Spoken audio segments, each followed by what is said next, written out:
అందం, ఆరోగ్యం, ఆత్మవిశ్వాసం అనూస్తో సాధ్యం. ట్రాన్స్ఫర్మేషన్ సర్వీసెస్ పైన ఫ్లాట్ 50% డిస్కౌంట్. అనూస్ సిన్స్ 1982. నమస్తే రమగారు. నమస్తే జయ. రమగారు, పరువు హత్యలండి అడపాదడప అప్పుడప్పుడు వింటున్నాం. నిజం చెప్పాలంటే చాలా తక్కువగా వింటున్నాం. వినటం కూడా ఎట్లా జరుగుతుందంటే ఎక్కడైనా జరిగిందని వినగానే వెంటనే ఒక 4-5 వినేస్తాం. ప్రచారం వల్ల అదే అలాంటి సంఘటనలు ఎందుకో రమ్మగారు. యాక్సిడెంట్స్ కూడా చూడండి, ఒకసారి ఒక బస్సు యాక్సిడెంట్ అయింది అనుకోండి, వెంటనే ఒక 2-3 రోజులు ఎక్కువగా వింటాం. ట్రైన్ అయితే ట్రైన్, అట్లా ఏ చెడుని మనం ప్రచారంగా వింటుంటామో అది ఎక్కువ జరుగుతూ ఉంటాయి ఒక 4-5 రోజులు. అవును కదా. కానీ ఈ మధ్య కాలంలో అయితే నిజం చెప్పాలంటే పరువు హత్యలు చాలా తగ్గిపోయినాయి. కాలం మారిపోయింది, అది సంతోషం. అయితే పూర్వకాలం కూడా ఇలాంటివి ఉండేవా? అసలు పరువు హత్య అనే ఇష్యూ ఉండేదా? ఎందుకంటే అప్పుడు మ్యారేజెస్ కూడా ఎక్కువ కదా. అవును. ఇప్పుడు మన కథల్లో నాకు అప్పుడప్పుడు పర్సనల్ గా గుర్తొచ్చిన పిల్లలు ఎక్కువ, పెళ్లిళ్ళు ఎక్కువ. సో ఇలాంటి పరువు హత్యలు, ఇలాంటి ఇష్యూస్ ఉండేవా? బయటకు వచ్చేవా? ఉండేవి. కొన్నిటికి ప్రచారం లభించేది, కొన్నిటికి లభించేది కాదు జయ. మేము స్కూల్లో ఉన్నప్పుడు, స్కూల్ అంటే 80s అనుకో, ఎర్లీ 80sలో బందర్లోనే ఒక విచిత్రమైన ఘటన. 2 వేరు జాతులు అమ్మాయి అబ్బాయి వెళ్ళిపోయారు. నాకు ఇంక ఏ వివరాలు తెలీదు, ఇవే జ్ఞాపకం నాకు. అమ్మాయి అబ్బాయి వెళ్ళిపోతే అమ్మాయి పేరెంట్స్ ఆ అబ్బాయి వాళ్ళ ఇంట్లో ఆడవాళ్ళకి చెవులు కోసేశారు జయ. అయ్యో. అబ్బాయి వెళ్ళిపోయాడు. వీళ్ళేం చేస్తారు? వెళ్ళిపోయిన వాడిని పట్టుకోవాలా, వాడిని ఎప్పుడో పట్టుకుని ఉండుంటారు. తర్వాత అతన్ని ఏం చేశారో నాకు తెలీదు. కానీ మేము స్కూల్లో ఉన్నప్పుడు మాత్రం, ఇది నేను బాగా 10th క్లాస్ పిల్లని కాదు, పెద్దదాన్ని కాదు, చిన్నపిల్ల, కొంచెం చిన్నపిల్లనే, 6th 7th క్లాసుల్లోనే అలా జరిగింది. అమ్మాయి అబ్బాయి వెళ్ళిపోయారు, ఎక్కడ వాళ్ళు. అతను బహుశా వేరే కులమో చిన్న కులమో ఏదో. అమ్మాయి తాలూకు వాళ్ళు చాలా మంచి గ్రాండియర్ ఇవి ఉన్నవాళ్ళు. పిల్లల్ని వదిలిపెట్టి ఆ పేరెంట్స్ని, ఆ ఇంట్లో ఆడవాళ్ళ చెవులు కోసేసిన ఘటన అప్పుడు చాలా హడావిడిగా ఉండేది ఊరంతా. తర్వాత ఎప్పుడో చల్లబడిపోయింది. కానీ అలా జరిగేవి.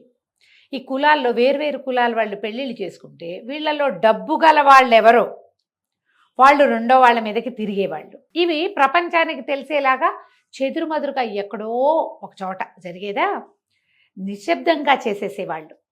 పిల్లల్ని చంపేసేవాళ్ళు, ఆడపిల్లల్ని. వీళ్ళ ఇళ్లలోనే, వీళ్ళ వల్ల, ఆడపిల్ల వల్ల తమ పరుగు పోతుందని పిల్లల్ని వదిలేయటము, చంపేయటము, పరమ నిశ్శబ్దంగా. అప్పుడు పోలీసులు ఇంత వ్యవహారాలు అవి ఉండేవి కాదు కదా. అసలు గుట్టు చప్పుడు కాకుండా చేసేసేవాళ్ళు. ఆ భయానికి ఆడపిల్లలు లొంగుండేవాళ్ళు. ఇప్పుడు ఒక మన జాతుల్లో, మన తెలుగు రాష్ట్రాల్లోనే కాదయ్య, ఇది మొత్తం ఇండియాలో అన్ని భాగాల్లోనూ ఈ కుల మతాల వ్యత్యాసము, హెచ్చుతగ్గులు, ఆర్థిక బలము, అంగబలము ఉన్న వాళ్ళ ఐడియాలజీ వేరేగా ఉండేది. ఇదే కాకుండా అసలు డబ్బుకి వ్యవహారం ఏమీ లేకుండా కూడా చిన్న మామూలు కుటుంబాల్లో కూడా నలుగురిలో మాట పోయిందని పిల్లల్ని చంపేసేవాళ్ళు. లేకపోతే తమ పిల్లల నుంచి అవతల రెండో వాళ్ళని చంపేయటం మనం అదేగా చూసాం. అవునవును. తమ కూతుళ్ళని ఏం చేయరు, మగ పిల్లల్ని చేస్తారు వీళ్ళ డబ్బులతోటి. అవును. ఇప్పుడు ఒకటి చంపేసావు అనుకో, పోని ఏదో చేసావు, ఆ అబ్బాయితోటి తిరిగిన నీ కూతురు అతనితో కాపురం చేసింది, అతనితో సంతానం కన్నది, అసలు దాన్ని తీయగలవా? ఏమిటి నువ్వు చేసింది? ఆ కాపురం చేసిన కుర్రవాడిని చంపుతావు. ఈ కళంకము అని నువ్వు భావిస్తూ ఉంటే, ఒకళ్ళదేమీ కళంకం కాదు అని భావిస్తుంటే, ఆ కళంకిత అయిన కన్యాకుమారి మన దగ్గరే ఉంటుంది.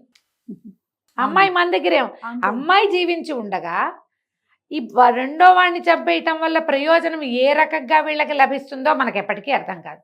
నలుగురు అంటే మెచ్చుకుంటారు, ఆహాహా నీ కూతురు జోలికి వచ్చిన వాడిని చంపేసి. కూతురు జోలికి వచ్చినప్పుడే చంపేస్తే ఓ రకం, అలాగే అది పిల్ల కాపరాలు కూడా చేసినాక, వాళ్ళ ఇంటికి వెళ్ళి ఉన్నాక. ఇప్పుడు పబ్లిక్ డొమైన్లలో పెట్టడం ఎక్కువైపోయింది కదా. ప్రపంచం అంతా తెలియజేసేస్తారు, పోలీస్ స్టేషన్లకు వెళ్ళిపోతారు, ఫేస్బుక్లో పెట్టేస్తారు, ఫోటోలు తీసుకుంటారు గందరగోళంగా. అందరి ఇళ్లలోనూ మన వాళ్ళ ఫోటోలు ఉంటాయి. ఇప్పుడు నువ్వు చంపేస్తే ఏమిటి? మీనింగ్లెస్ కదా. నీ జీవితం వృధా, వాళ్ళ జీవితం వృధా, అవతల వాళ్ళ కుటుంబం ఇది. నువ్వు సాధించిన ప్రయోజనం ఏదైనా ఉందా?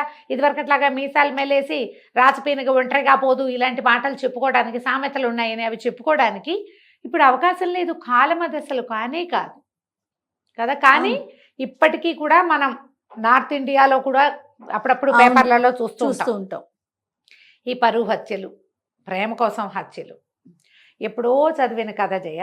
కళ్యాణ సుందరి జగన్నాథ్ అని ఒక రైటరు, చాలా పెద్దవారు. నాకు గుర్తుండి 2000 దశకంలో మొదట్లోనే వారు స్వర్గస్థులు అయి ఉంటారు కళ్యాణ సుందరి గారు. అలరాస పుట్టిళ్ళు పేరుతోటి ఒక బుక్ ప్రింట్ చేశారు. ఆవిడ కథలు అక్కడక్కడ చదివాము.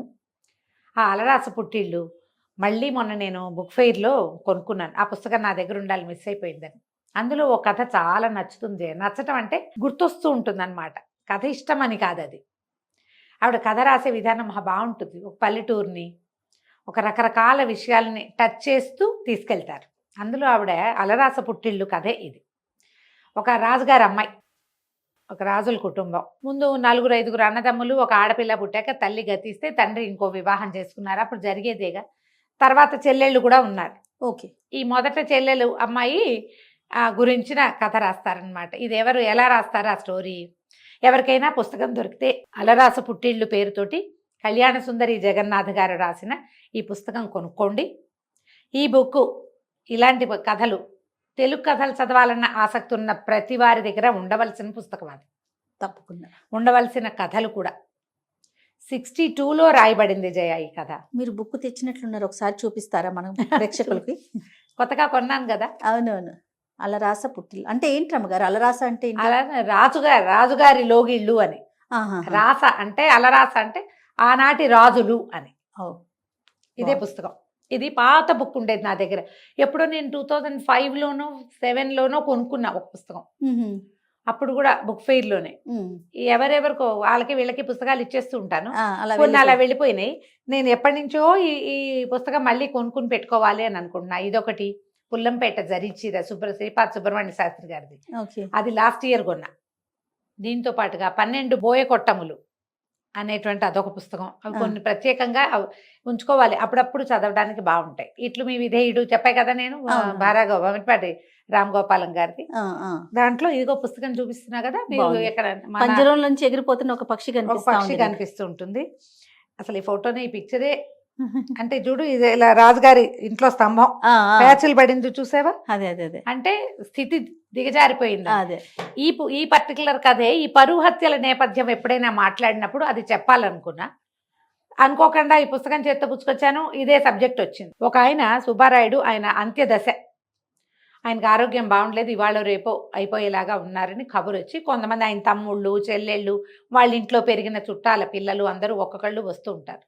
ఆ వచ్చే వాళ్ళల్లో బాగా పెద్దదైన 50 సంవత్సరాలు దాటిన అక్కమ్మ అనే ఆవిడ వస్తుంది. ఆవిడ వచ్చాక చూస్తే మొత్తం బిల్డింగ్ అంతా పాతబడిపోయి, అక్కడక్కడ రాళ్ళు లేచిపోయి, వాళ్ళ దీన స్థితి ఏంటి, పూర్వపు గ్రాండియరు ఇవాళ కోల్పోయింది. అది ఒక 2 పేజీల్లో రాస్తారు జయ.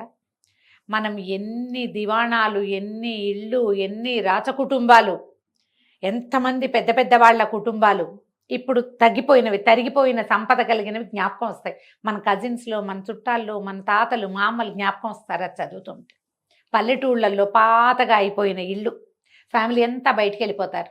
దీనికి ఆల్లా పాలనా చూసేవాళ్ళు ఎవరు ఉండరు. ఒకప్పుడు ఇక్కడ కొన్ని లక్షల రూపాయల డబ్బు ఉండేది, 100 నవర్సుల బంగారం ఉండేది, 100 కొద్ది బస్తాల ధాన్యం ఉండేది, 10ల సంఖ్యలో పాలేళ్ళు ఉండేవాళ్ళు, వాళ్ళ మీద తినే కుటుంబాలు 25-30 ఉండేవి, ఆడపిల్లలు యువరాణుల్లాగా ఉండేవాళ్ళు, చక్కటి సంబంధాలు చేసుకునేవాళ్ళు. బయట నుంచి యువరాణులు ఎంతమంది ఈ ఇంటి కోడళ్ళుగా వచ్చుంటారు.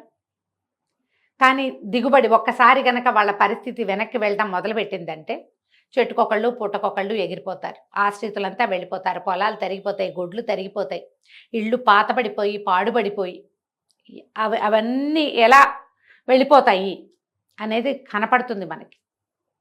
నాకు అది చదువుతూ ఉంటే ఒక కడుపులో మెలిపెట్టినట్టు ఉంటుంది జయ. దాన్ని చూసి రాసిన వారి మానసిక స్థితి ఆలోచించి అసలు. అవునండి, అది స్పష్టంగా తెలిసి దాన్ని అనుభవించి రాయగలిగిన వాళ్ళు, అనుభవించిన వాళ్ళ మానసిక స్థితి అసలు చెప్పలేం కదా, వర్ణనాతీతంగా ఉంటుంది. చాలా బాగా రాస్తారు. ఎంత హాయైన భాష, ఎంత చక్కటి మాటలు రాస్తారో, పదాలు ఎంత బాగుంటాయో. అయితే ఆవిడ వచ్చేసరికల్లా వాళ్ళ అన్నయ్య, ఆ అక్కమ్మ అనే ఆవిడ ఆ ఇంటి ఆశ్రితుల కుటుంబంలో పిల్ల. ఆయన్ని పలకరిస్తుంది. ఆయన సత్యవతి వచ్చిందా అని అడిగి సత్యవతి అంటాడు చేయి పట్టుకోగానే. కానీ నువ్వా అక్కమ్మ అంటాడు, గుర్తుపడతాడు. సత్యవతి రాలేదా అని అడుగుతూ ఉంటాడు. ఈవిడ బయటకు వచ్చి ఇక ఒక పని మనిషి ఎవరో ఉంటుంది, ఒక పని ఆవిడ సహాయం చేసే ఆవిడ వచ్చి యువతలకు వచ్చి కూర్చుంటారు. వదిన గారు కూడా బాగా ఇదిగానే ఉంటుంది. చిన్నన్నయ్య వస్తాడు, వాళ్ళు వస్తారు, వీళ్ళు వస్తారు, మాట్లాడుకుంటారు. అందరూ సుమారైన స్థితిలోనే ఉన్నారు. వాళ్ళలో ఘనతగా ఉన్న వాళ్ళు ఎవరు లేరు. ఈవిడ సామాన్యంగానే ఉంటుంది. వీళ్ళ సంపద అంతా ఎలాంటి సంపద, ఎంత గొప్ప మనిషి, ఈయన ఎంత మెత్తని గుండె, ఎంత గొప్పవాడు, అవి మాట్లాడుకుంటారు. ఆ అమ్మాయి చెప్తుంది, ఆ చంద్రాయి అంటారు దాసి ఆవిడ, అవి ఇవి మాట్లాడుతుంది. సత్యవతమ్మ పెళ్లితోటే వీళ్ళ స్థితి అంతా పాడైపోయింది అని చెప్పుకుంటారు. ఆ సత్యవతి గుర్తొస్తుంది అక్కమ్మ గారికి. ఆ సత్యవతి సుబ్బారాయుడు గారి చెల్లెలు. ఓహో. ఆ అమ్మాయి పుట్టినప్పుడు తల్లి పోతే ఈ అక్కమ్మ గారి తల్లి ఆ పిల్లకు కూడా పాలిచ్చింది.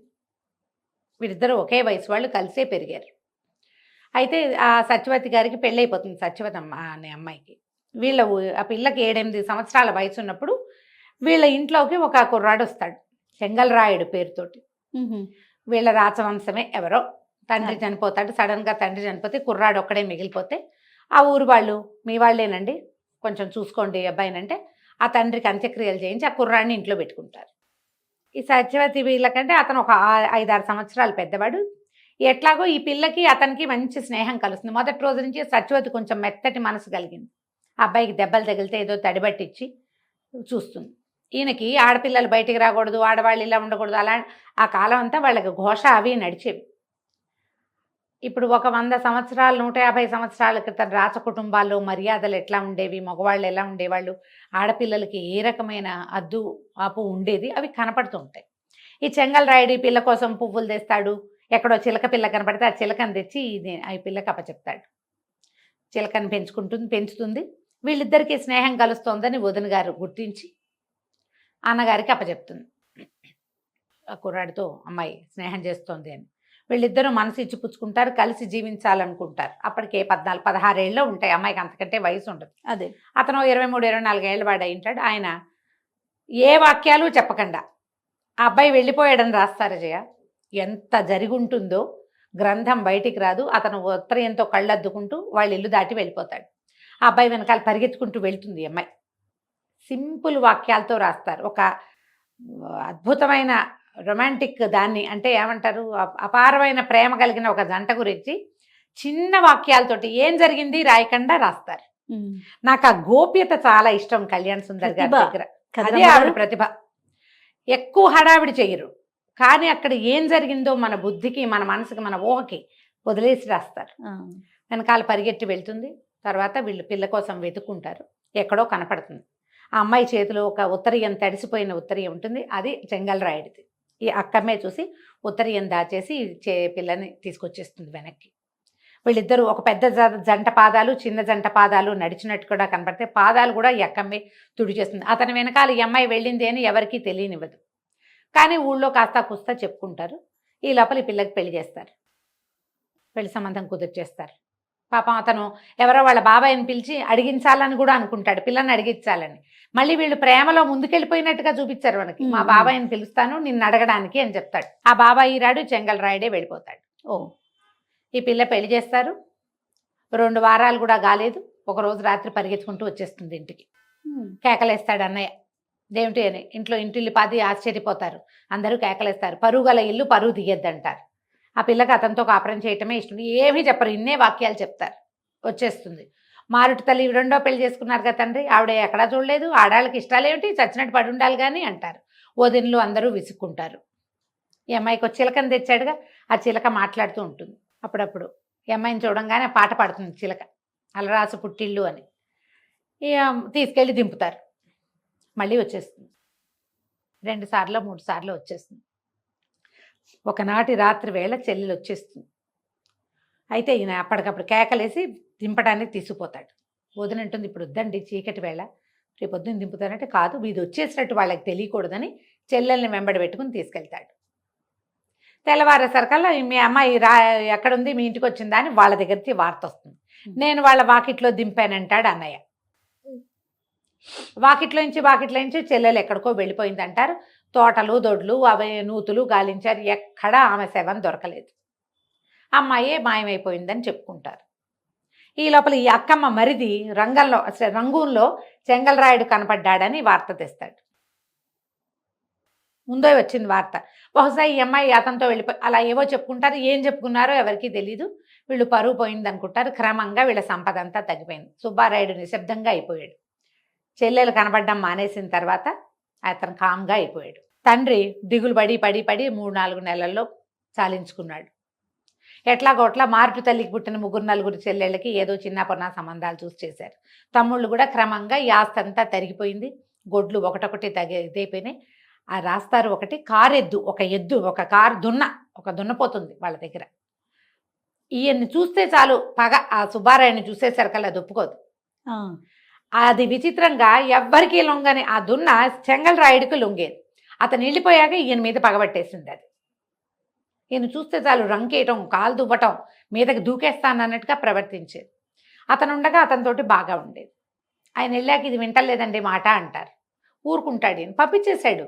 ఎలా పంపించాడు అనేది ఒక్క వాక్యం రాయారు జయ. అసలు ఆవిడ ప్రతిభ ఏమిటో కానీ మనకి ఆ లోపల జరిగినది ఆ మెలిపెట్టే నొప్పి పాఠకుడికి తెలుస్తుంది. మనం ఫీల్ అవుతాం. అది అదేలేండి, వాక్యాల్లో ఉండదు. వాక్యం రాయరు. అసలు చాలా అద్భుతంగా అనిపిస్తుంది అది. నేను ఇవాళ కాదు ఎప్పుడో చదివాను కదా, అదే ఆ రోజు నుంచి నాకు ఆ లోపల అది అలా ఉందన్నమాట. ఎంత బాగా రాయగలిగారు, ఎంత అసలు చెప్పకుండా చెప్పటం. ఈ చిలకని తెచ్చారా, చిలక కూడా అలాగే ఉండిపోతుంది. తిండి తింటాం మానేసి, ఏం పెట్టినా తిందు. తర్వాత ఒకరోజు ఆ చిలక కాస్త అయిపోతుంది, జరిగిపోయింది. తర్వాత ఎవరి దారిని వాళ్ళ ఇళ్లలో అన్నదమ్ములందరూ వెళ్ళిపోయారు. ఆ సుబ్బారాయుడు మాత్రం ఆ పెద్దవాడైపోయాడు. భార్య, ఆయన, పిల్లలు కూడా లెక్కలు వచ్చి ఎవరి దారిని వాళ్ళు వెళ్ళిపోయారు. అందరికీ మనవలు ఇలవలు పుట్టేశారు. ఒక్కొక్కళ్ళు చేరారు. ఈ కథ ఈవిడికి జ్ఞాపకం వస్తుంది అక్కమ్మకి. ఏమైపోయిందో సత్యవతి. కొన్నాళ్ళకి చెంగల్రాయుడికి జ్వరం వచ్చి అనారోగ్యంతో పోయాడని కబురు కూడా వచ్చింది.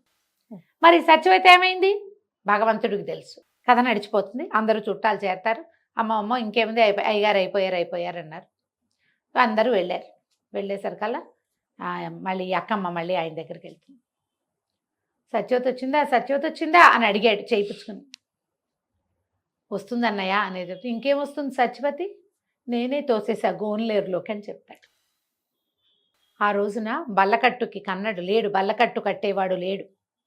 నేనే బల్లకట్టు వేశా. బల్లకట్టు మీద కూర్చున్న చెల్లెల్ని గోనెరేరులోకి తోసేశాడు ఆయన. పరువు తీసేసింది చెల్లెలని. నదిలోకి రమ్మగారు ఏరు వెళ్ళిపోయి ఉంటుంది. ఏ సముద్రంలో కలిసిపోయిందో ఆ చెల్లెలు.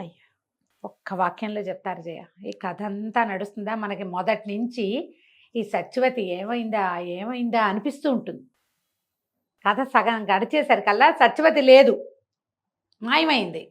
ఏమైంది సత్యవతి? ఆయన సత్యవతి అని కలవరిస్తాడు. ఆయనకు తెలుసు ఆ చెల్లెల్ని చంపేసిన దుఃఖం నుంచి బయటపడలేదు ఆయన. పోతున్నాడు. ఎప్పుడైతే ఆ పిల్లని చేసేసాడో వీళ్ళ సంపద అంతా తరిగిపోవటం వల్ల. సత్యవతమ్మ పెళ్ళయింది, వీళ్ళ సంపద తరిగిపోయింది. పెళ్ళవడం వల్ల కాదు. ఆ అమ్మాయి ఆ చెంగల్రాయుడి మీద మనసు పెట్టుకుని అత్తవారింట్లో కాపురం చేయటం లేదనుకుంటాడు. పరువు పోల వాళ్ళందరి ముందు దింపొచ్చానని చెప్పాడు. కానీ కాదు, ఆ గోన్లేరులోనే ఆ ఏట్లోనే చెల్లెల్ని నేనే తోసేశాను. మునిగిపోయింది. అయిపోతాడు. ఆ వాక్యం చెప్పి ఆయన చనిపోతాడు. దీపం పెడతారు. కథ అయిపోతుంది. ఎప్పుడు రాయబడింది జయ? 62లో. ఇలాంటివి ఎన్ని చెప్పని గాథలు ఉండుంటాయో జయ. గారు ఆడపిల్లలకో మగపిల్లలకో మనసు వెళ్ళిన ప్రతి చోటకి బుద్ధి వెళ్ళదు. సాధారణంగా ఆపుకుంటారు. ఎప్పుడో ఒక పరిస్థితిలో బుద్ధి కూడా వెళ్తుంది. దాన్ని వీళ్ళు ఒప్పుకోరు. అసలు బ్రాహ్మణ కుటుంబాల్లో పిల్లల్ని తలలు చేసేసి, తల కేశఖండనం చేయించి, శిరోముండనం చేయించి ఇళ్లలో కూర్చోబెట్టడం, చంపేయటం. ఏమిటంటే వీళ్ళు ఇతర జాతులతోటి ఎక్కడా ఇన్వాల్వ్ అవ్వకుండా ఉంచడం. వీరేశలింగం పంతులు గారు ఒకరు మహానుభావుడు. ఆయన వచ్చాక ఈ జుట్టు తీయటము లేదు, పునర్వివాహము, విధవా వివాహాలు ఆయన అసలు వేల కొలది చేశారు. మళ్ళీ చేసుకున్న తర్వాత వాళ్ళ జీవితాలు ఎలా ఉన్నాయో కానీ ఒంటరితనము, ఈ చాకిరి, ఈ రక్తికి రంగానికి రాని పరిశ్రమ అవి లేకుండా ఉండేవి. కొంతమంది చాలా హాయిగా కూడా గడిపేవాళ్ళు. ఎప్పుడూ ఈ పరువు హత్య అనగానే ఈ కథ గుర్తొస్తూ ఉంటుంది నాకు. తండ్రులే, తల్లులు, అన్నయ్యలు. అవునండి, తల్లి రాక్షసులు కూడా ఉన్నారు జయ ఇందులో. అవునా రమ్మగారు? తల్లులు కూడా చేశారు. ఇలా జరిగేవట. ఎవరికైనా ఆసక్తి ఉండి పుస్తకాలు చదివే ఇంట్రెస్ట్ ఉన్న వాళ్ళు మీ దగ్గర కనుక ఈ అలరాస పుట్టేళ్ళు పుస్తకం లేకపోతే కొనుక్కోండి, ఉంచుకోండి, చదవండి. ఎన్ని కథలు ఉంటాయి రమ్మగారు? మొత్తం ఈ పుస్తకంలో అయితే 21 అన్ని ఉన్నాయి. ఇలాంటివేనా? పరువు హత్యలకు కాదు సంబంధించిన కాదు, ఇది ఒక్కటే కథ. రకరకాల కథలు. రకరకాల కథలు ఉన్నాయి. వాక్యాలు అవి బాగుంటాయి, తప్పకుండా రమ్మగారు. చదవాలి. అంటే మామూలుగా మనం చూడు, రావిశాస్త్రి గారిది ఒక ప్రత్యేక బాణి, బీనాదేవి గారిది ఒక బాణి, అట్లా ప్రత్యేకమైన బాణిలో శ్రీపాద వారిది ఒకటి, శ్రీరమణ గారిది ఇంకోటి, ముళ్ళపూడి వెంకటరమణ గారిది ఇంకోటి, వంశీ గారిది ఓ రకం కదా, నాయని సుబ్రహ్మణ్యం నాయుడు గారిది ఇంకో రకం, ఎండమూరి గారిది ఒక రకము, మల్లాది గారిది ఇంకో రకము, ఎద్దనపూడి సులోచనారాణి, మాదిరెడ్డి సులోచన గారు, వీళ్ళందరివి ఒక్కొక్కళ్ళది ఒక్కొక్క స్టైల్ కదా. ఈ కళ్యాణ సుందరి జగన్నాథ్ గారిది ఒక డిఫరెంట్ స్టైల్. నేను చెప్పా కదా, 2 వాక్యాల్లో కంప్లీట్ చేసేస్తారు, చెప్తారు. 2 వాక్యాలు అక్కడ చెప్పేది, మిగిలింది నీ బుద్ధికి వదిలిపెడతారు. రమ్మగారు, నాకు ఇంకొకటి అనిపిస్తుంది, ఎప్పుడు అడుగుదాం అనుకుంటా మిమ్మల్ని, కథలు చదవటం వల్ల ఈ భాష యొక్క ఇంపాక్ట్, ఆ పదాలు కానీ భాష కానీ మన మీద పడుతుందండి? మరి మంచి మాట్లాడేది మంచి భాష వస్తుంది కదా జయ, ఆటోమేటిక్ గా మన వాడుకలోకి అవి వచ్చేస్తాయి కదా. వస్తుంది. రాయటం మొదలు పెడితే ఈ ఇంకా భాష ఇంకా కొంచెం ఉపయోగపడుతుంది. మంచి భాష చదువుతూ ఉంటే మంచి భాష వస్తుంది. నీకు కేసీఆర్ గారి గురించి చెప్పాలి జయ. ఇలాంటప్పుడు ప్రతిసారి నేను అనుకుంటా, ఈ రాజకీయాలు, వారు సీఎంగా ఉన్నారు, ఈ తెలంగాణ సాధించారు, ఇప్పుడు వేరే ఇవన్నీ కాదు. ఆయన ఎట్లా తెలంగాణ భాష, లోకల్ భాష మాట్లాడతారో, అసలు మామూలుగా మాట్లాడితే ఆయన పదాల ఎంపిక కానీ, అసలు అమరిక కానీ ఎంత చక్కటి భాష మాట్లాడతారు. మరి ఎంఏ తెలుగు చదువుకున్న వారి భాషా వైదుష్యం వేరేగా ఉంటుంది కదా. ఎన్ని పుస్తకాలు చదువుకుంటారు? ఎంఏ చదవాలంటే ఏదో పరీక్ష చదవటం కాదు కదా జయ, చాలా చదవాలి. ముందు బిఏలో కూడా చదివి ఉండాలిగా. అన్ని పుస్తకాలు చదివి అంత భాషను తెలుసుకున్న వారి భాష ఇప్పుడు లోకల్లో అంతా తిరిగే భాష తెలంగాణ లోకల్ లాంగ్వేజ్. ఏమనాలి దాన్ని? ఇక్కడి నుడికారం మాట్లాడినట్టే పుస్తక భాష కూడా ఎంత బాగుంటుందో. ఉర్దూ కూడా మనం వింటే ప్యూర్ ఉర్దూ మాట్లాడతారు, ప్యూర్ హిందీ మాట్లాడతారు. ఆయనకు భాష మీద అంత పట్టు ఉంటుంది, అంత పట్టు. అవునండి. నీకు పదాల ఎంపిక ఎప్పుడు బాగుంటుంది, మంచి పదాలు మాట్లాడతాం, మంచి భాష.